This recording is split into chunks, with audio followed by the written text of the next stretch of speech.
Napatanong ka na din ba kung ano ang meaning ng tattoo ni Barbie sa kanyang bat? Maraming dahilan kung bakit nagpapatato ang isang tao. May kanya-kanya silang dahilan. Halimbawa na lamang dito ay pagpapahayag ng sarili, kultura at tradisyon, paggunita o pag-alala, pagbabago o pagpapatunay sa sarili, estetika o signing, o di kaya naman ay pagsali sa isang grupo o komunidad. Ang pagpapatato ay personal na desisyon. Ang bawat tato ay may kanya-kanyang kwento at dahilan. Kung ating mapapansin, si Barbie Soo Sanchay ay may mga ilang tato na nung mapanood natin siya sa Meteor Garden. Isa na dito, yung tato niya sa batok. Napatanong ka na din ba kung ano ang meaning ng tato niya sa bandang batok?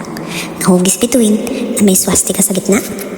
Ang tattoo niya sa batok ay simbolo ng isang kilusang Re-alien na kilala rin bilang Re-alianism o relihiyong Re-alien. Ito ay kilusang nakabatay ang paniniwala sa mga UFO o alien at sa buhay mula sa ibang planeta.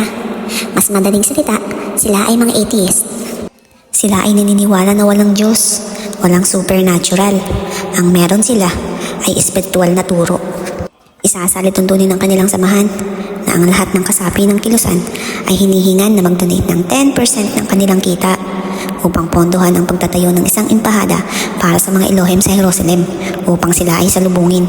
Pinakilala din ng pinuno nito na si Rael ang mga patakaran ukol sa pagkain at droga. Hindi pinapayagan ng mga miyembro na maninigarilyo o gumamit ng droga. Karamihan din sa mga miyembro nito ay namumuhay bilang isang vegetarian. Kung ating matatandaan na si Sanchay ay isang vegetarian.